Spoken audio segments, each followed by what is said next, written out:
Welcome, everybody. Hope you're enjoying the coursework. How is everything going? Going okay? The customer discovery questions, did you guys spend more time on them? I know it was only Monday. It's my wife. And then that was a whole nother no. Because as you say it out loud, you hear yourself talk and it bounces back. So Yeah. then I rewrote it. And I don't think I'm working in the business I'm trying to live. I'm preparing to, but I'm not actually doing the thing that I want to sell. Okay. So that's what I figured out. So it brought me from where I thought I was a little ahead, but I'm actually needing to create a service that I believe is not done yet, and I'm not doing. But so I'm started over again. Well, that's great. But as you're transitioning, you're still going to have to pay the bills, right? So you do the business that you know, but now you can really work on the one that you want to have. Right. That's what I've filtered it down to. I'm not actually doing the thing. Yeah. Cool. Okay, well, today we're going to be talking about markets, the size of markets. But of course, at first we're going to review. Okay, so we're understanding our markets tonight, and then we're going to have legal strategy and entity formation on Monday.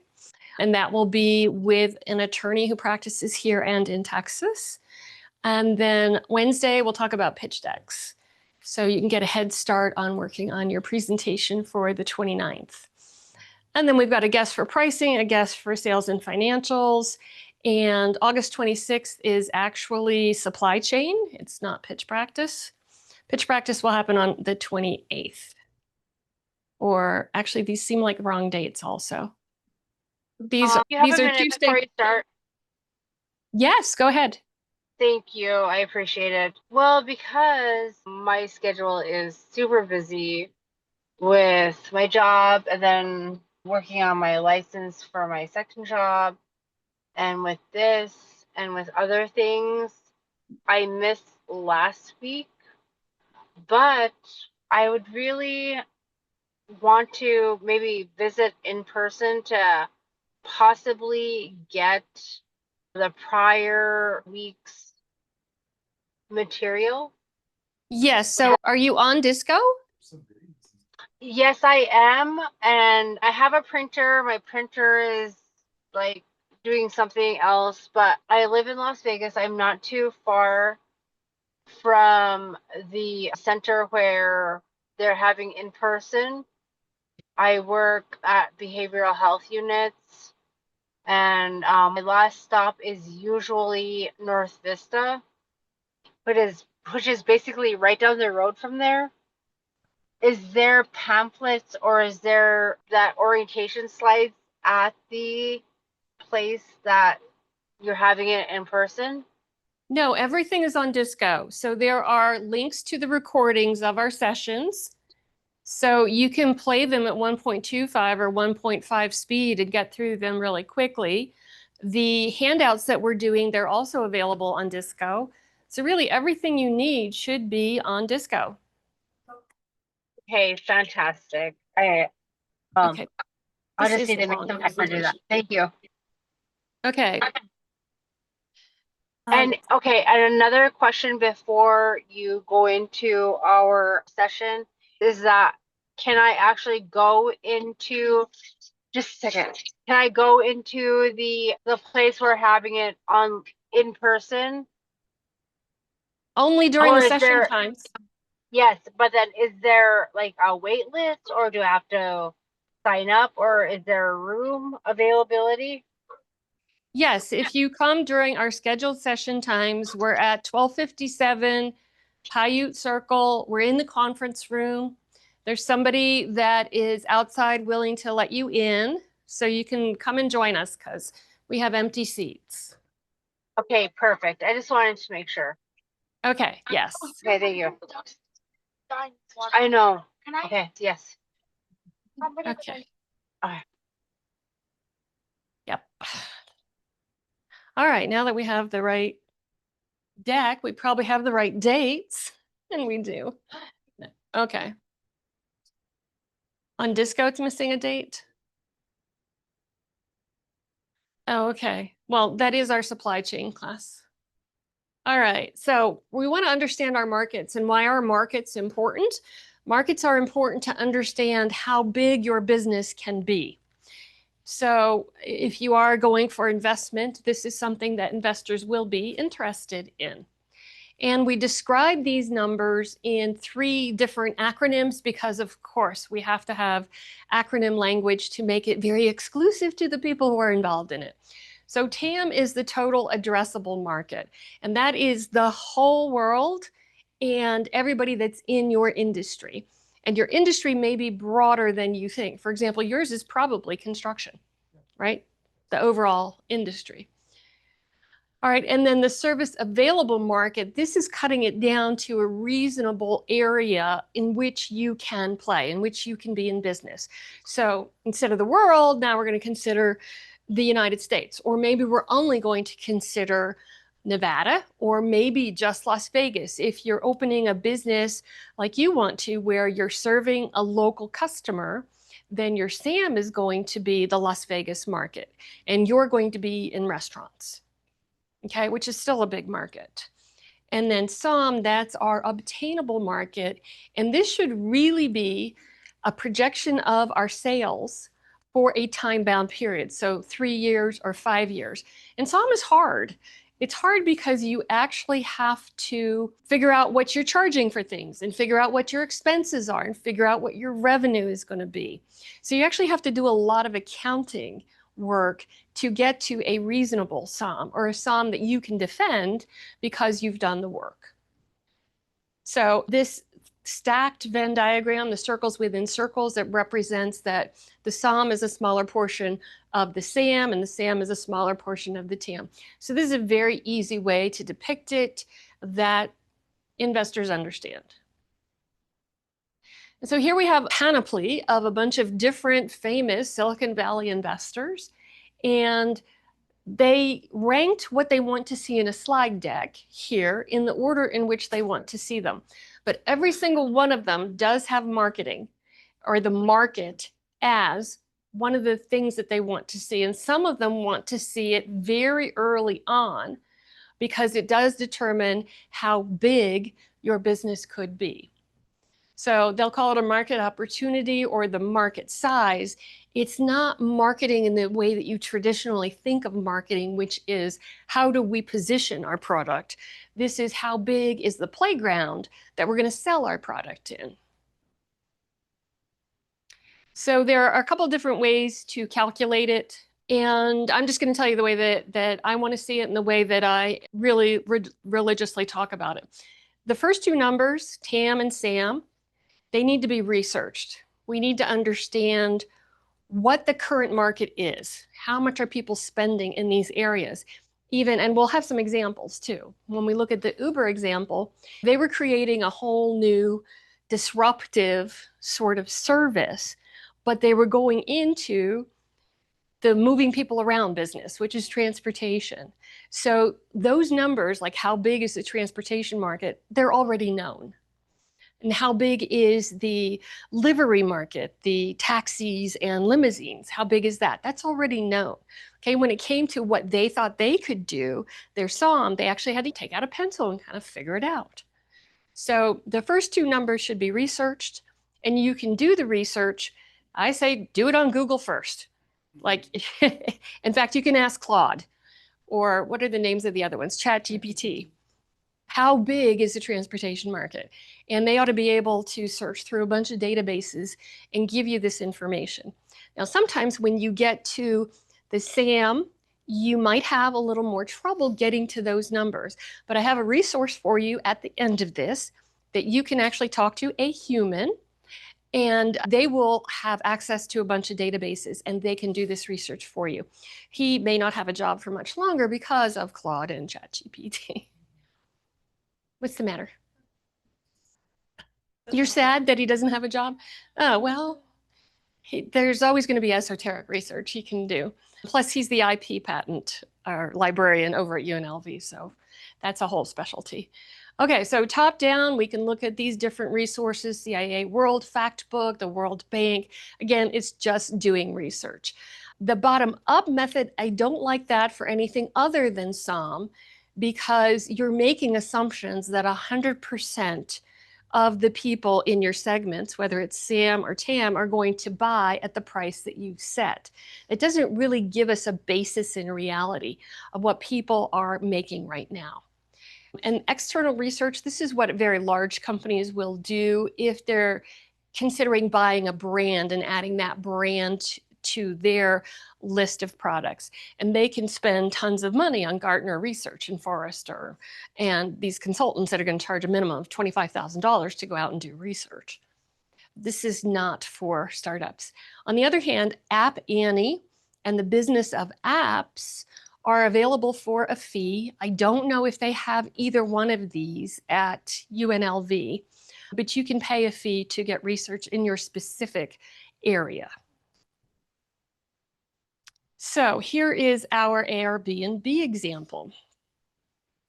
Okay, this is not Airbnb. This is Uber. And I looked for this. I knew that I had an issue with one of these slides. And I looked. Okay, this is the Uber example.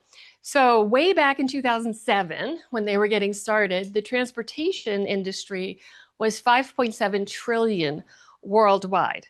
And that includes freight. And the movement of goods around the country to their end stop is a very huge business. It's about 1 trillion on its own. But it's also oversea transportation, it's rail transportation, it's everything. If we were stocking stuff on the moon, it would include that too. What does it cost to get the goods to the moon? Okay, so 5.7 back in 2007. And then their available market was taxi and limousines, right? So we went from transportation and now we've cut it all the way down to taxi and limousines. And that was 4.2 billion in the US in 2007. And when they did their presentation, this is actually from their pitch deck, the first time they pitched to investors, they said in their best case, they would be the market leader in this peer-to-peer transportation and make 1 billion yearly revenue. Their realistic projection was they would get 5% of the livery and taxi in the top 5 cities in the US. And that led to a certain number. And their worst case would be that they would stay the way that they started as a 10-car limousine with limited clients in San Francisco. So just to let you know that in 2024, their revenue was 44 billion. So a far cry from one. And their current valuation is 192 billion. But over time, of course, they have added other services like Uber Eats and UberX and freight and mobility. So in some cities, they actually have scooters and bicycles and things.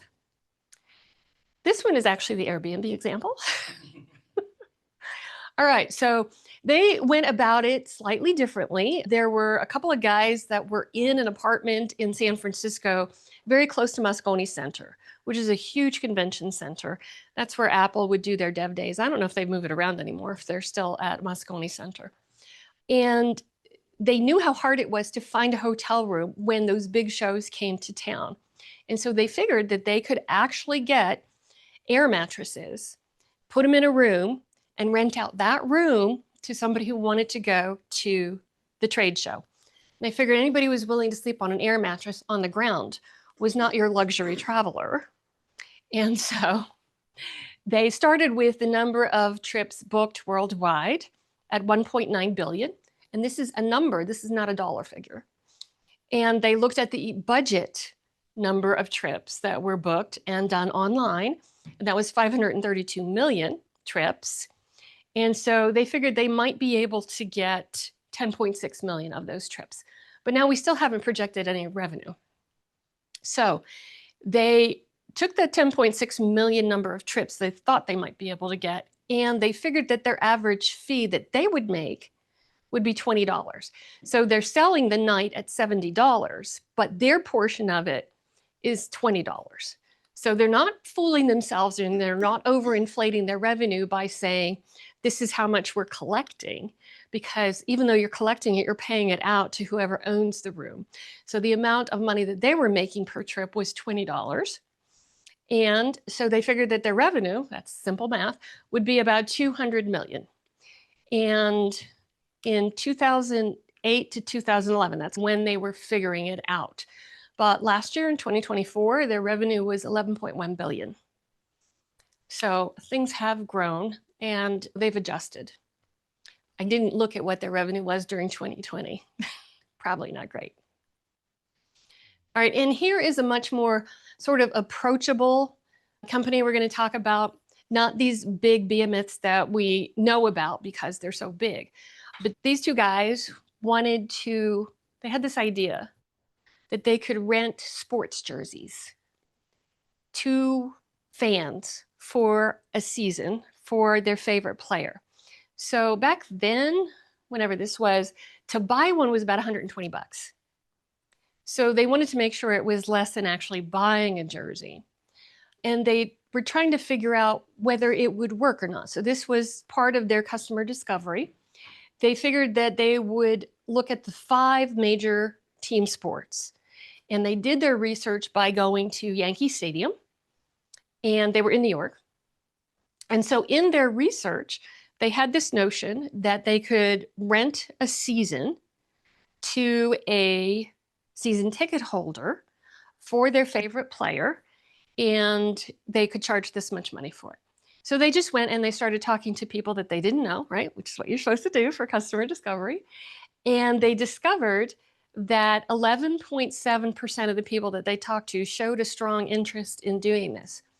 What they also discovered, which was a surprise to them, was that people would want to rent a jersey for one day.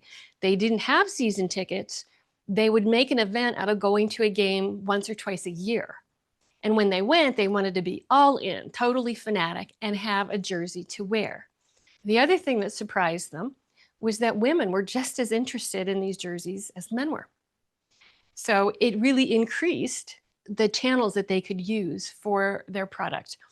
So they figured that 1.3 million people out of the New York metro area would be interested in this. And the half subscription, or half of them wanted to have the whole season, but some of them only wanted to rent once in a while. And they figured that the percentage of the people that they polled, it was about half and half. So this is a rework of their slide using the stacked Venn diagram and taking the information that they discovered. So it's easier to understand. So the TAM was the Americans that watched the 5 major sports. All right, that was 150 million people in the US. This is at least 20 years ago. And the SAM were the New Yorkers who watch the 5 major sports. So that was 11 million people. And the New Yorkers that were enthusiastic about this service was 11.7%. So that's 1.3 million people. All right, now this is just the people numbers. It's not the dollars. So how do we calculate the revenue? Right, the service fee that they're going to charge. So they figured, okay, 1.3 million. They figured 60% would do the one-time rental and 40% would do the season rental. All right, so they were going to charge $50 for a one-time rental. And for the season, they were charged $250. And from that, they would get revenue. Okay, one times would be 39 million, doing that math in the 1.3 million people. And for the season, it would be 130 million. So their total revenue would be about 169 million. So they did this business. And if your player got traded in the middle of the season, it didn't matter. You could send them your dirty jersey and they would send you your next choice. You would just get it in the mail. So this business didn't last very long, but they did start and they did make money for a while. Hot dogs didn't go to rental. But you can get mustard out with ginger ale. I'm sure they knew how to do the stain stuff. All right, so this is a market slide that I really like. So I'm going to tell you a little bit about this business. This was a business that Fund Envy actually invested in.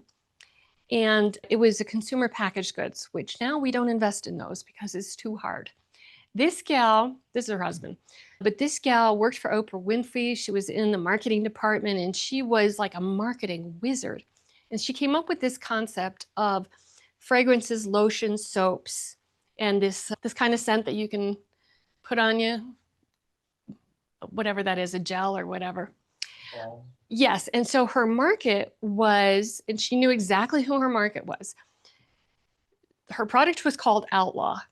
And so the scents and the fragrances were outlaw, like Blazing Saddles and Home on the Range and Lust in the Dust. But she knew that her... The Lust in the Dust caught me off guard. Oh, you didn't know about that one? But she knew that she could say that 8% of Americans were her target customers because, and that led to a $3 billion market. She knew that military people, that people who went to outdoor festivals, people who rode Harleys, she had done enough market research on the people to know exactly who was buying her stuff. And it led to a population of 8% of Americans, which made it a $3 billion market. TAM, total available. Nope, that was her song. Wow. Yeah. But, well, actually, that's more like her SAM. Because her yearly projections, like she might grow to 3 billion, but that was definitely the market that she was playing in. Okay, so we're going to talk a little bit about customers and a little bit about competition as well. So your target customer profile, how did she know that her customers were military and Harley riders? Because she was a marketing genius, she did know like these attributes that your customers have. And so one of the things that you can do, and we don't actually go into it too much, is creating customer personas. And with a customer persona, you're trying to identify exactly who you think will buy your product. So if we've done our customer discovery, then now we're learning about whether there's a need for the product. But I said we want to sit on the shoulders of our customers. So after we develop this relationship with them, we can understand, what do you do for work? What do you do in your off time? And you can actually create a persona, an actual person who is likely to buy your product. Because once you know that, then you can market to others of the same ilk. So if you have secretaries who are married and have 3 kids and they do a lot of stuff with their kids and they buy a certain level of car, you can take all of these different demographic pieces of information and create a persona. And then in the social media that you're using, you can try to identify those customers so that you're showing your ads only to the people that you think are going to buy. And you can also make sure that you're going to places where you will find people like that. Okay, who are they? Is it B2B, which is short for business to business, which is what Nick is, business to consumer. The things like age, gender, profession, education level, household income, number of kids, whether they're married, what their kids are doing, how old their kids are, because it changes. When you have 3 kids that are in youth sports, you don't have time to do much of anything else. You're just running around trying to get them to their games and pick them up and make sure that everybody is home for dinner. So hobbies and other interests. So all of those things can be combined to create a customer profile. Then you can talk with your customers to find out what they think and what they worry about. Understanding what they worry about is very helpful when you're trying to develop a persona. And then their buying behaviors. How are they buying? Where they're buying? Where and how often are they buying? You should also know who your competitors are, because you need to be different from your competitors. You need to stand out. You know, what's really funny is when I listen to an ad and I remember what the ad was, but I don't remember who the company was that put the ad out. That's good, but it's not great, right? It's good that you remember the ad, but if you don't remember whether it's Geico or Progressive or one of the other insurance companies, they haven't really done their job. And that's why companies will stick with like Flo forever, right? Because now you know, okay, Flo is Progressive and Geico is the lizard, the gecko. Yeah, right? And you can see like Bud Light went through a lot of different things. Like there was the frogs, Budweiser, right? And then there was the dog, Spud Light, or whatever, the dog. I'm old. That was The frogs, yeah, bud, yeah. The horses, and they only come out at Christmas. But that is Budweiser, you're right, the Clydesdales. Okay, yeah, to me, it's not Christmas until I see the Clydesdale commercial. Okay. Coca-Cola and polar bear commercial. Coca-Cola and polar bears. Coca-Cola started with Santa too, the paws that refreshes. Because Coca-Cola. Really? Yeah, there's a whole thing about it. Oh, okay. That I guess he were green and then Coke came out and. Now he's red? Yeah. Okay, live and learn. All right. All right, who are your direct competitors and who are your indirect competitors? So when we're putting a slide together, a slide deck together for investors, we need to know who our competitors are, and we have to be prepared to talk about how we're different. So if you're 30% less expensive and you're 10 times faster, then you can be an absolute direct competitor to a well-known brand because people will switch. But that is also something else to know. What is the switching cost? So when you get into enterprise businesses, if you're providing a piece of software that helps those companies to pay their employees, and they have 10,000 employees, the switching cost for that company is very difficult. It's very high. And because there's the learning curve and there's so many people involved in getting people paid, that if you have an enterprise business, you have a longer sales cycle, but you also have a customer for a longer period of time, because the switching cost is really high. If it's something like an app or something that people buy and toss away, then you don't have to worry about that switching cost. It's not going to be a lot. Okay, so direct and indirect competitors. And I have so many people that send me decks and they say that there are no competitors. One of your biggest competitors is going to be status quo, that they don't want to change. That even though it's painful, this is why we have these questions in our customer discovery, even though it's painful, we're still not going to change. So status quo can be your competitor. So even if you think nobody else is doing it, status quo can still be your competitor. Okay. So you do need to differentiate your product, and you can do that with customer service. You can do it by, I think I mentioned the other day, like the plumbers come and they smell good, right? They're not smelly, dirty old plumbers with their cracks showing, you know? Yeah. Oh, I didn't know that. I know a lot of plumbers. Do people, is that some good feedback? Hmm? Really? Okay, I'll tell them. Yes. You ever did Cologne, people? Yeah. No, there was a company where I lived in California. They made a whole business around, they would say, and our plumbers smell good. And they had this little flourish of music that would happen every time they said that. And so it was memorable, but I don't remember. Tech here does the dogs.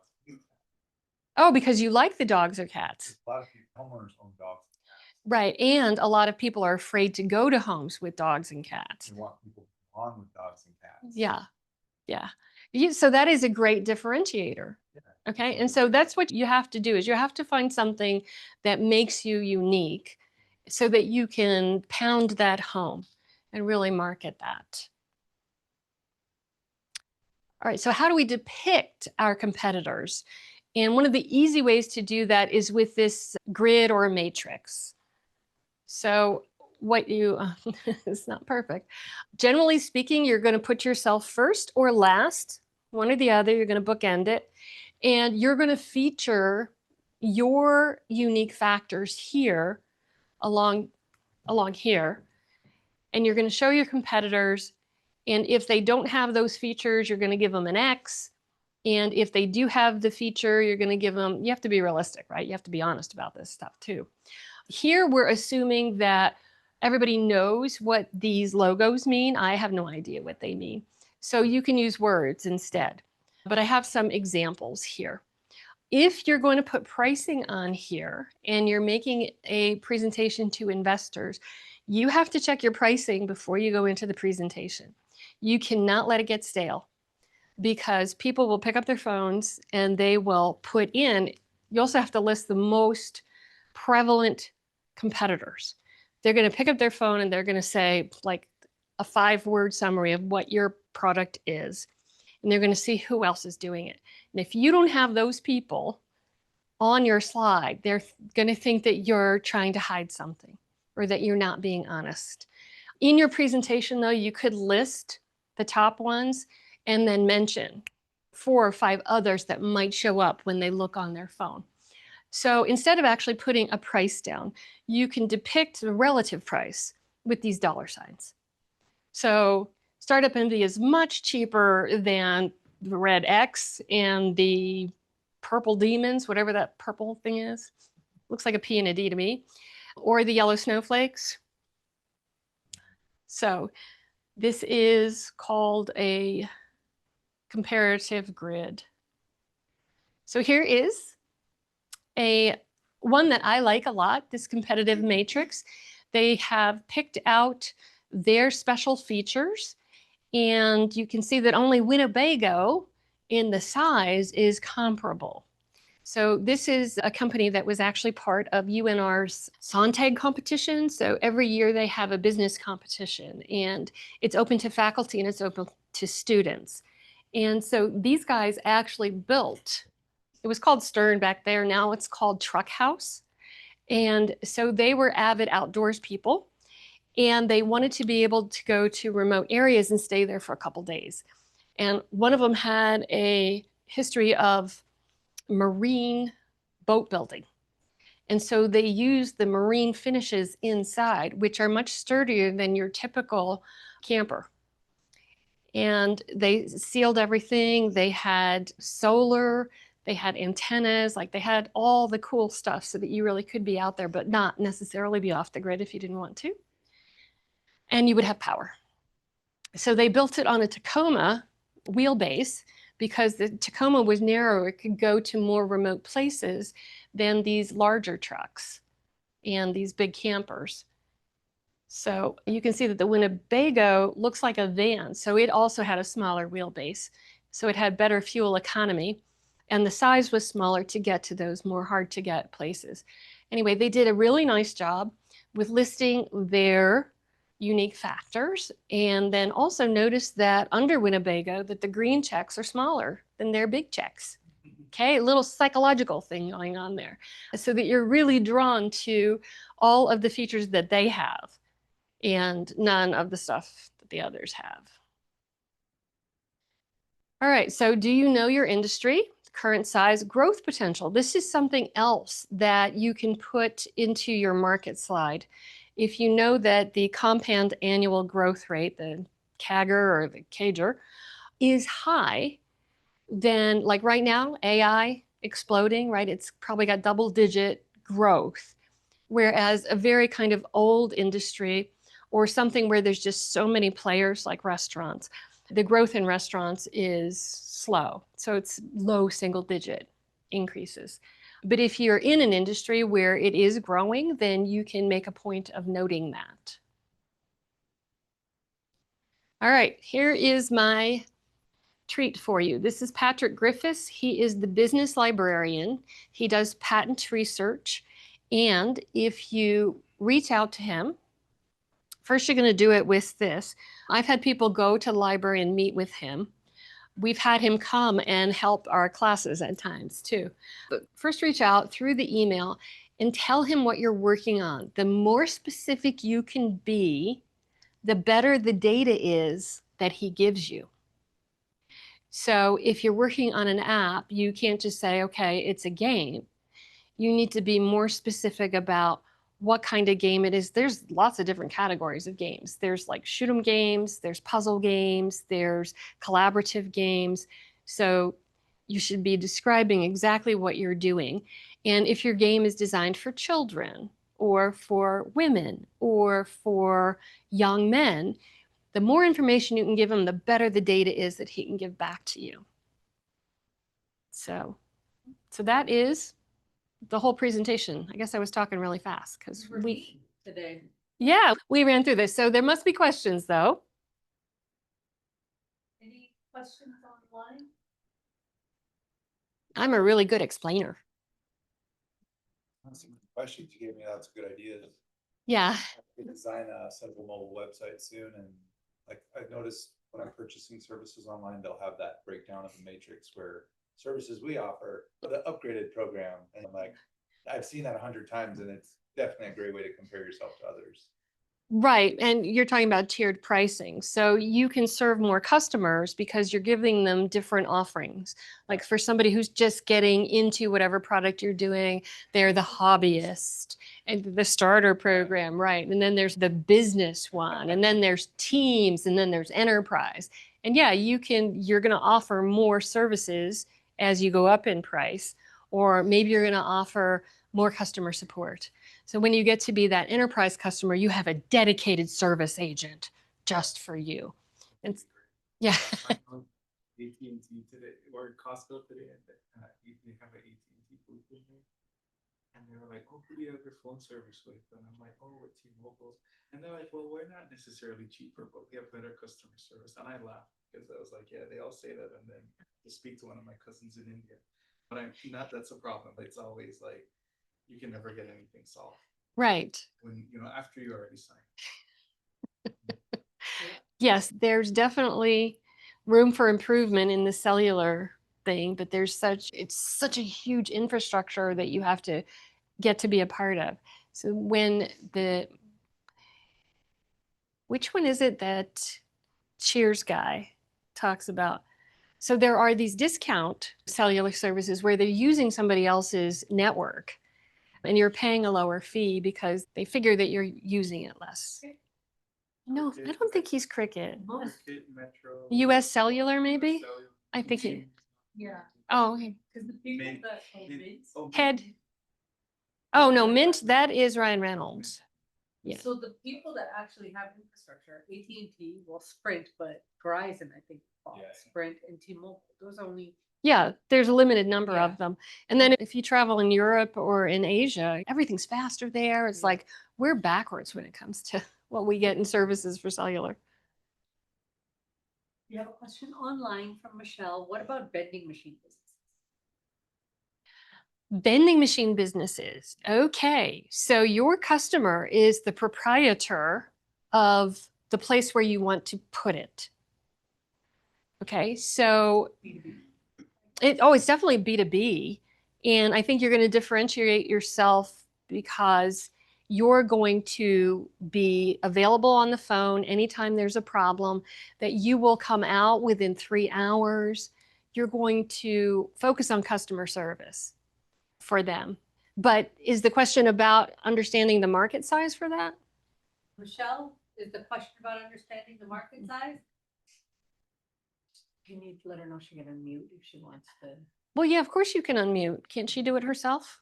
No, you have the mic. She can't hear me. Oh, yes. So what am I supposed to She say? said, Michelle, if you want to unmute. Oh, yeah, give you some you more can information. unmute Michelle. Hi, yes, thank you. The thing is, I'm wondering about the marketplace for vending machines, specifically in the casinos, because we live in Las Vegas. And you know how women wear heels all day and they decide that they can't wear the heels anymore. And to have a ballerina flat. Oh, the Dr. Scholl's flats. Yes, the ballerina flat, but Yeah. they're disposable. They're Yep. in or next to the restroom where people are tired of walking, intoxicated, whatever it is, and you can buy yourself a ballerina flat, black, white, silver, or gold, and they're there for you. And how does that work? What is the market for that? Because I haven't seen it. You haven't seen it. So this is your idea, right? These things don't Yes. exist yet? No, Okay. The flats exist, but there's but they're I've seen not them in a at the. few They're vending not. machines. Yeah. Yeah, they're not at all the vending machines. Yeah. The flats exist. You have to go to a drugstore or whatever. A CVS or something to buy them. CVS, Walgreens, whatever else. You have to go there Not everywhere. inside, and they're not everywhere. So I thought about that. My thought is like, well, why don't you have a vending machine outside of the women's restroom where I've done it before. I do not want to wear my heels anymore. Like I'm done with them. Okay, But so I don't want to wear nothing. Yeah, you don't want to go barefoot. So Yeah. so I thought about this. The nightclubs that are in Vegas, if they're in a Uh-huh. nightclub, they can't get out. No, they're too drunk to want to walk out to find Yeah. a sport.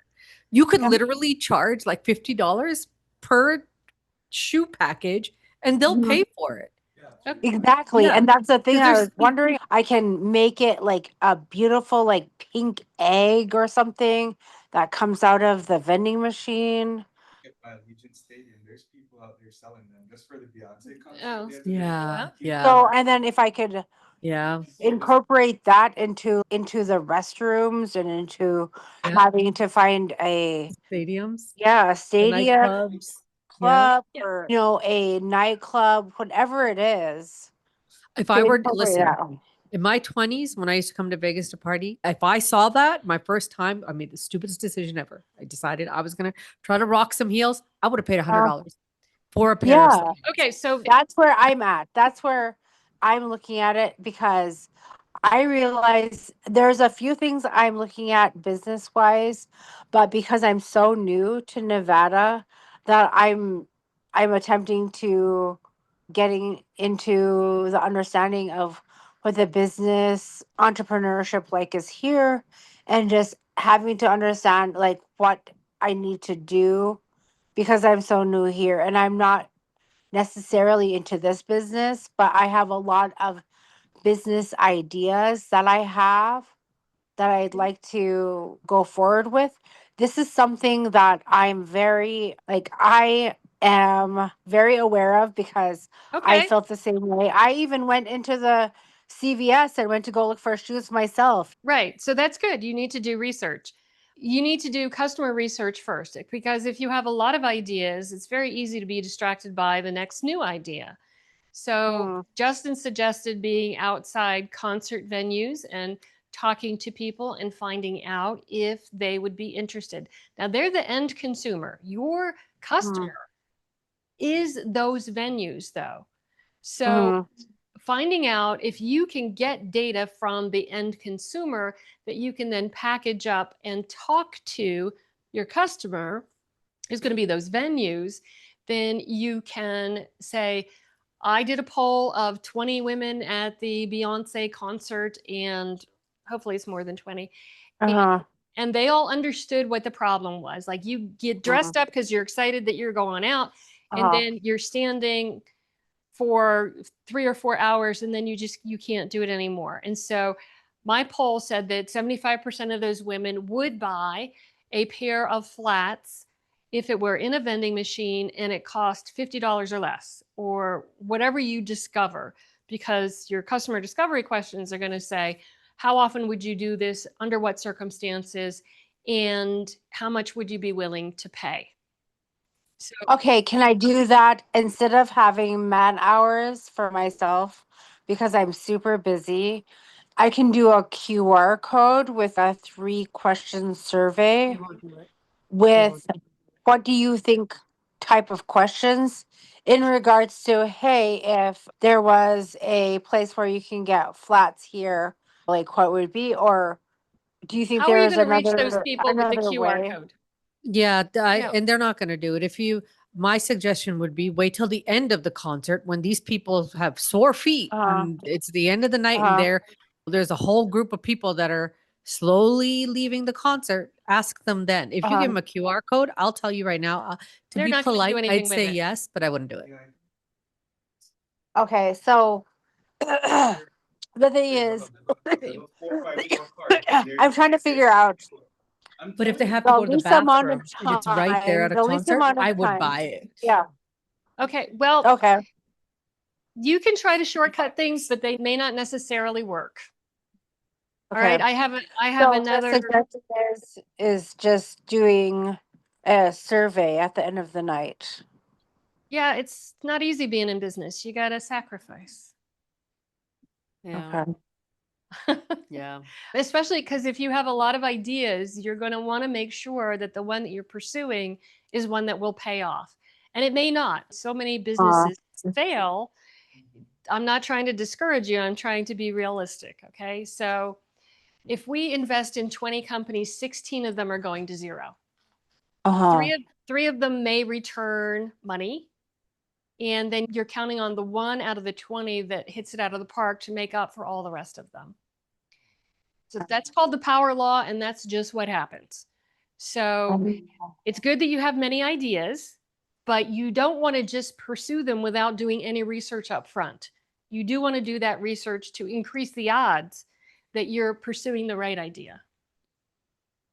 Yeah, I understand that. And it's just time construction is just not in my forte right now.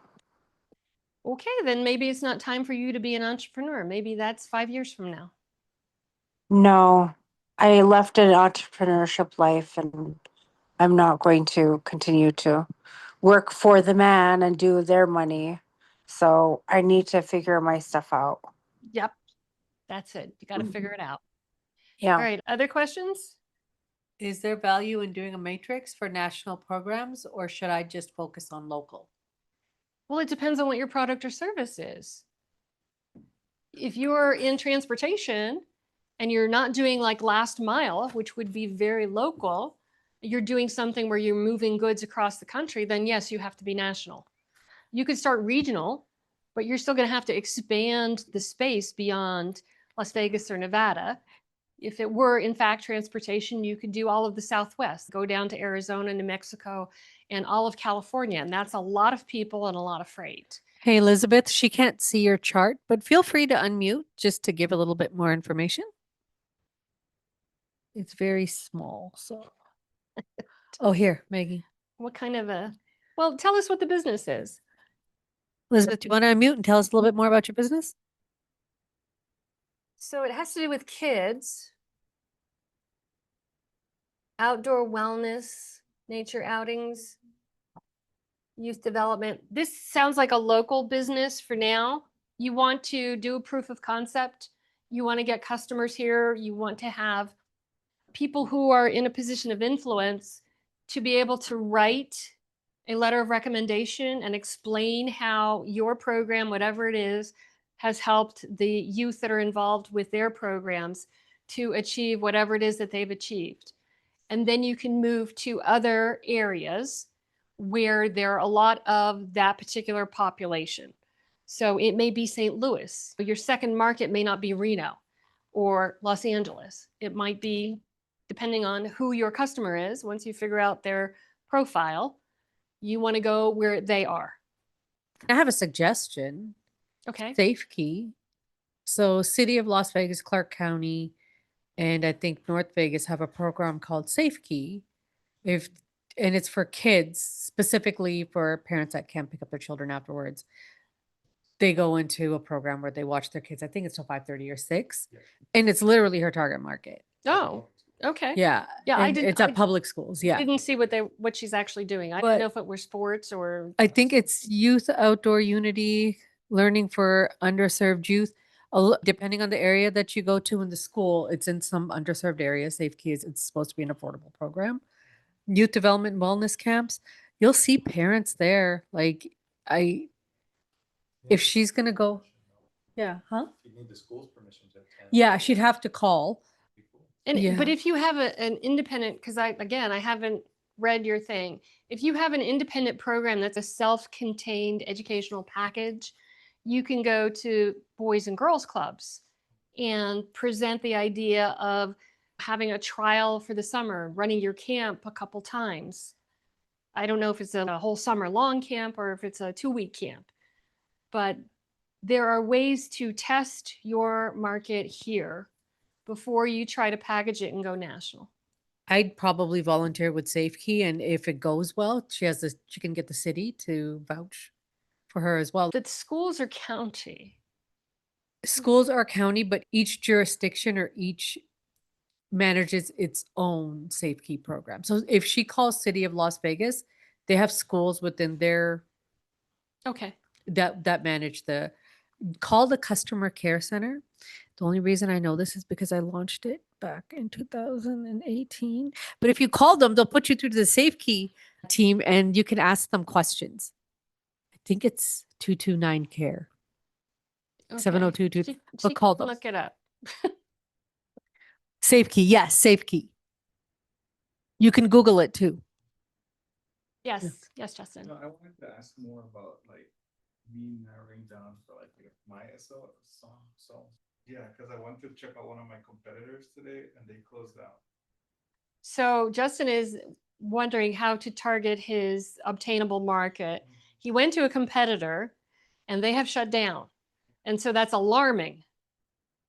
Yes. Yes. So since they've shut down, did you know who ran that business? Yeah, but they're not somebody that I would go talk to. You don't really want to go talk to them because you never know. People have family matters that come up that make it so that they can't continue their business. Yeah, that's true. So it may not have been the market, it may have been their circumstances. Okay. And so if there is a way to find that out, Okay. that would be good. And then if it was just family circumstances, a married couple runs a business and one spouse dies and the other just doesn't have the heart to continue. If the business was okay, then you're good, right? You can take over that market. Yeah. If you knew what they were doing that you didn't approve of, like maybe they didn't have authentic tribal made goods, and they sold knockoffs as Yeah, genuine. they weren't necessarily. It was adjacent, but I wouldn't say they were doing exactly what I'm planning to do. Okay. Yeah. All But right. But you don't care for them? Like you don't want to talk to them? they're not. Well, she's not like the best person. She's not. Okay. Yeah, like I'll be keep it real. She's not like the best person that I Okay. would want to go on. Then she probably wouldn't talk to you anyway. Exactly. Yeah. Okay. Yes, but then it's even more important that you do more customer discovery. You go to the powwows and you go to the craft fairs and you go to where people are congregating that will likely be your customer Okay. and talk to them and find out if they would. And then with you, I think also it's going to be important to find out what other sort of products they would like for you to carry Okay. so that you can draw more people in. Yeah, as far as I know, there's not any other store. There's like different types of. There's Enchanted Reiki Forests, which is Where's that? Reiki-ish. Where is it? It's over on Jones and Sahara. I'll go over there. You want me to go interview? Well, I don't know. I was doing some research about them online, and it says they have $8 million in like operationals. I don't know if that's true or how much that is from like Zoom info. Yeah. But I've been in there before, but again, they're adjacent. They're not, they would. You have a specific customer. So Yeah. Patrick over at UNLV may be able to do research on them specifically. I hear that the SBDC, the Small Business Development Center, which is associated with UNLV, that they have a database where they can do that. They can get very granular Okay. with specific businesses. And so even if it's a privately held company, they may have some estimated figures about what their revenue is. Okay. I like that he was gonna be a ninja. Yeah, yeah, you still can. Yeah. Okay, other questions? Okay. Alrighty, well, we don't have a worksheet that goes with this, but we did give you a resource so that you can reach out to him, but oh, okay. Oh yeah, so please do check in. I'm gonna move off of Patrick. Here's your check-in. Everybody online, don't forget to check in. Yeah, we're not gonna let you out of the building. No, I put the check-in at the end of the day so that you would, if you didn't do it in the beginning, you could do it at the end. Just so that we know who's coming. For the main market business. Oh, I thought you were. So mine was because I'm just doing the basic like fresh lemonade and the tea. I'm eventually gonna add other things to it, but I think I just want to keep it small for now. Well, keeping it small is good. You can test the market, and then are you planning to do it from a food truck? Or are you planning to go to markets? I think Farmers? I would rather do a food truck because I'm tired of hauling all the stuff around with me all the time. Yeah. A lot of my market-based people or customers are like the craft fairs, the powwows. I've even gone to the farmers markets. They sell their lemonades. It's so expensive, but then they want to do everything organic. And I want to give options, but because a lot of people are saying, do you have anything that's dye free or do you have anything sugar free? So when I make the changes, then I get maybe one or two customers. So maybe I should do a little bit of research Yes, you definitely want to be making the product that is most popular Mhm. first. And then what you can do is if they ask for, do you have a sugar-free? Well, no, I don't have a sugar-free yet. I'm trying to test the market and see how many people are interested in that. Would you mind signing up on my website? All right, so then you're collecting their names and their email addresses and letting me know that you're interested in sugar-free or you're interested in gluten-free or whatever. And that's my way of getting Yeah, customers, increasing. and then they can come back on it, like, Yeah. or even send out emails saying, I'm trying something new. Yeah, And and so I'm just going to like be at try this it. powwow, so come on out and try it. Okay. Right? So you're building up a mailing list so that if they've been a customer in the past or they consider being a customer in the future, you can let them know where you're going to be.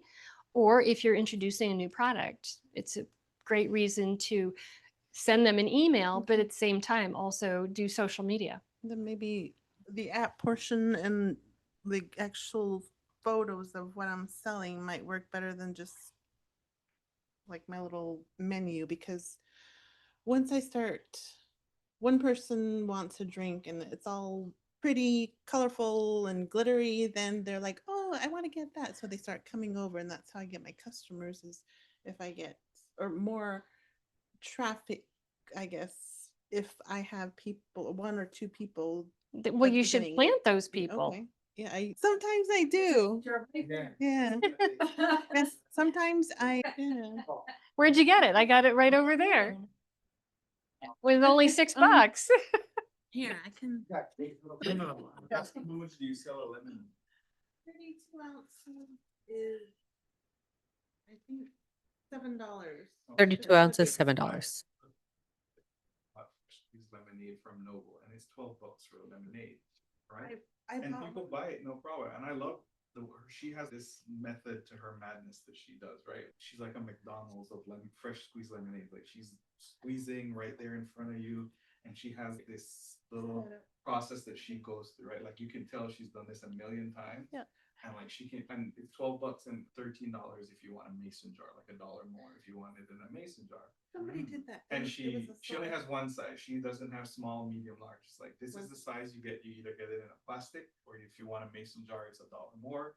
You could get raspberry, strawberry. This you can get it sugar free, or with sugar, however you want it. That's it. She keeps it really simple, and I like that. Simple, like In-N-Out Yeah. Burger. It's simple. Yes. Your choices. I do. And then if you don't want lemonade, you could get a water. There you go, 2 options. Bucket. Oh, it's cute. Once you put the lid on, it has a little, it's got a handle, so it looks like a pail, and then the Yeah. straw is big enough to where. Oh, that's you cute. can That is add cute. up I like to that. it. Oh, okay. You can And it still has, suck like, up the. labels too. And then, I don't know if you think this is gonna be funny-ish or not, but I can't find it. Sorry, am I still doing, I probably don't need them. She's showing us pictures of her products. I should. Okay, which one is it? Well, we don't have a camera working. We're broken.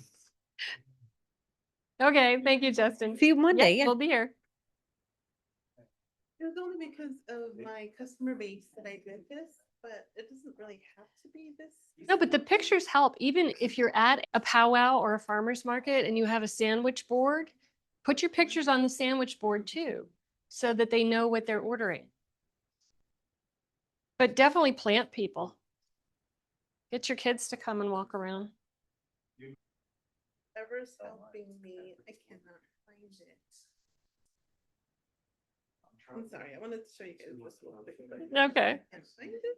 All right, that's about it for tonight. Is there one more Okay. question No, online? no more questions. Okay. Okay, everybody online, thank you for joining. We will see you Monday. Yay. Have a good night. Good weekend.